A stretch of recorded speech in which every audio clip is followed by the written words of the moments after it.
In today's session, we are going to see how does the process flows. So, in the various last sessions, we have seen what is software process, what is software development process, and I had also told you what is process. So, hope you remember. Process is nothing but a set of activities that are carried out to accomplish some specific task. So when it comes to software process, the process is carried out to specifically develop a software product, or the activities that are carried out during the development of a software are also called as software development process. So we have seen one framework and we have seen software engineering as a layered technology. I also told you that why it is called as a layered technology. In the later session, I told you about a framework which is used during the software process and what are the umbrella activities that are carried out during the development of the software process. So we also saw that during that process framework, your entire software product is divided into set of activities, actions, and the tasks that are needed to be performed. So some frameworks are applied at the initial stage during the software development process. So when those frameworks are applied, how does exactly the data flow from one activity to another activity or from one process to another process? So I had also told you the basic activities that are carried out during the software development process. So what are the basic activities that are carried out during the software development process? I hope you remember it. So those are nothing but what? Communication, right? So we had some activities like communication, then planning, designing, testing. All those are considered as the process activities, isn't it? All those are considered as process activities. So what does exactly the process flow means here? So it describes how the framework activities, actions and tasks are organized with respect to sequence and time. So we have already seen that in framework it contains of activities, actions and tasks. I had also elaborated you an example of online movie booking.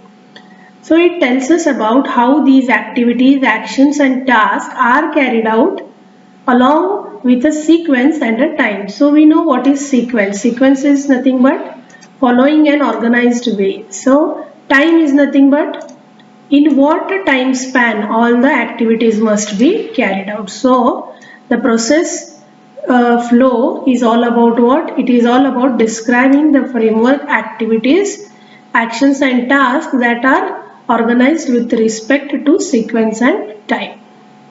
So depending on this, we have some types of process flows. So there are different types of process flow. So first one is linear process flow, second is iterative, third is evolutionary process flow, and fourth one is parallel process flow. So let us see one by one. So first, going to linear process flow. So what does a linear process flow means? It executes each of the 5 framework activities in sequence. So what are the 5 framework activities? What are the 5 activities that are carried out during a software development process? That is communication, planning, then we have designing, coding, development, and then the support and maintenance. So all these 5 activities are carried out in sequence. Sequence in the sense one after the another, beginning with communication and ending with deployment. So linear itself tells us that all the activities are carried out in a linear process. So second is iterative process. See friends, as the name itself indicates, iterative means repetitive. So there is a repetiting nature during the process or during the development of a software. When we follow an iterative process flow, it will have some repetitive approaches. So it repeats one or more of the activity before proceeding to the next. So we have 5 activities, that is communication, and then we have planning, then designing, development and deployment. So some of the activities may be repeated here. For example, we may repeat communication and planning again and again, and then we may finalize the information, and then we may go for designing. So one or more activities are repeated here before going to the next activity. So that type of flow is an iterative process flow. Next is evolutionary process flow. So in evolutionary process flow, see, evolutionary, as the name itself indicates, it executes the activities in circular manner. Each circuit through the 5 activities leads to more complete version of the software. So here what do? We follow a circular manner. So you know that a ring is a round which has no end, isn't it? So similarly, and in an evolutionary approach, what do? We follow a circular pattern. We follow a circular pattern for the execution of activities. Then next is parallel process flow. So what is meaning of parallel? Carrying out one or more activities at a time. It means I do communication and as well as I go for planning. I may go for design and at the same time I may go for coding. So in this way, this is the 4th type of process flow. So process can also flow in this pattern. So the first one is linear, which is carried out sequentially. Iterative, where more than one activity may repeat and then it may go to the next phase. In evolutionary process flow, there is a circular approach. One by one, everything is in a circular manner, right? Then parallel, where one or more activities or 1 or 2 activities are carried out in parallel. So we will go for few diagrammatic representations of the process flow. So hope this is clear to you. So these are nothing but different types of process flow. Yeah, as I told you, we are going to see different diagrammatic representations of different types of process flow. So this is the first one, yeah, and this is telling you about linear process flow. See, communication, after communication we go for planning. Then in communication, what do we do exactly? We collect requirements from the user. Then we make a feasibility study and analysis on the collected information, and finally we get a requirement specific documentation. After finalizing the requirement, we go for modeling, that is also called as designing. Then we go for construction, where code is written and development is done. So here in construction, we may also include a part of testing, and later on deployment, that is the system is ready to be installed on the customer's desktop, and after that comes support and maintenance. So here, after completion of first activity, they will go to the next activity. After completion of modeling, they will go to construction and later the deployment. So in linear process flow, all the activities are carried out in linear approach. Okay. So next is iterative process flow. So what happens in iterative? 1 or 2 activities may be repeated. See here, communication and planning, they are repeated again and again. Why? Until you see that the correct requirement is being obtained from the customer for further process. So once when the requirement is clear and finalized, then only they will go to the next activity, that is modeling. So here you can see designing is made.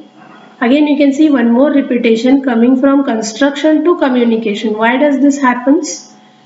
So during the construction, that is during the development, you may see that some requirements are not there, or you can see some requirements are again updated, or you may see some requirements are missing. So hence we can also say that these 2 phases can be repetitive. For example, during the development of transaction, the customer development may find that there is some information missing, or the system analysts have not done correct analysis, hence they go back to this phase and they collect the correct information, and then again they continue with the next phase. So this is called as an iterative process flow. Okay, so hope you are following it. Next, we will go with the another phase, that is evolutionary process flow. What happens with the evolutionary process flow? I told you that everything is carried out in a circular manner. Okay, so first communication, then planning, modeling, construction, and then deployment. And after deployment, if they found that we have to update this old software to new software, again they may carry with the same procedure. So that is evolutionary process flow. Okay, then we have another one, that is parallel. Okay, so this is all about evolutionary. Let me tell you about parallel process flow. So in parallel process, you can see communication, planning. Okay, these two activities are carried out, and in parallel the modeling is done. In parallel the designing is done. It means here they are collecting all the information, and at the same time they are going for modeling, that is designing. Hope you are following it. So a collection of activities are carried out in parallel. So here two activities are carried out simultaneously, and along with that modeling is also done. So requirement is collected, requirement is finalized, and then the designing of this requirement is also made, and then they go for development and they go with the deployment. Okay, so you can draw all these four diagrams when they ask you about explanation of the process flow. So this is all about process flow. So this is these diagrams you can refer, okay, for going through different process flows. So now I would like to tell you about defining a framework activity. So where to include this point? You need to include this point in the process flow, or you can include this in the framework activities. What are the activities that are to be carried out during the framework or during the processes? So to define a framework activity, following points are very important. What actions are appropriate for the activity depending on the nature of the project. So once when you finalize the main activities of the project or main modules of the project, you have to also finalize what actions are to be carried out in that activity.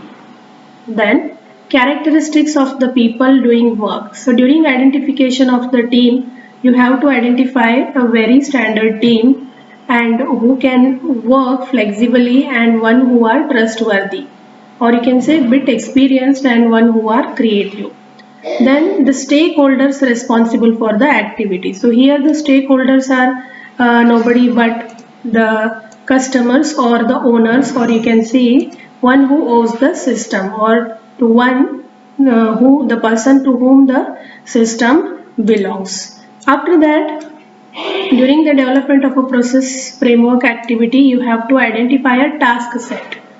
What is the task set? As I have told you, a module contains of so many actions, and each actions are carried out with the help of some you can say that task. And in the umbrella activities I had also told you about the task set. So you can go for umbrella activities here and just check what are the task set. So during the development of a framework, you need to already identify a task set like reviewing, feedbacking, software quality assurance. All those activities must be completed.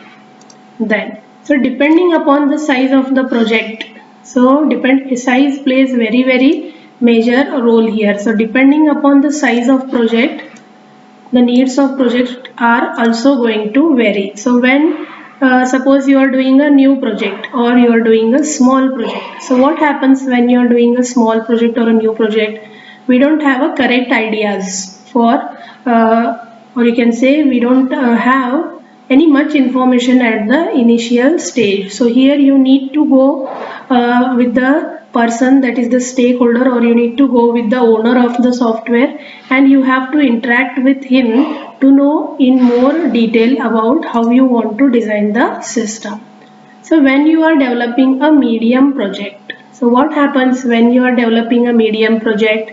So you might need several stakeholders with several meetings, both individually and collectively, until a process is ready to be rolled out. So in medium projects, you may need sometimes n or more number of meetings with the owner to gather the requirements or to identify the task sets. In large projects, we need to work a lot. We have to find out a lot of interviews. We need to do a lot of interviews, schedules and meetings, and then finally we go and finalize the requirements when it comes to large projects. So with each action, okay, this is true that it is quite difficult to give a formal definition that on what basis we find out the task set for different kinds of projects. So it is quite difficult to identify that how to categorize. Okay, so it is quite difficult to identify how to categorize the different types of projects. So there is no specific definition to identify which projects are large or which projects are small. So this also depends upon the company culture. Okay, so it depends upon the company, that how well identified that company is, or how the company is going to handle these tasks. Okay, so these points please you need to include when we want to identify a framework for the software development. So in the next sessions we are going to see in more detail about the other parts of your software engineering. So happy learning. Bye bye.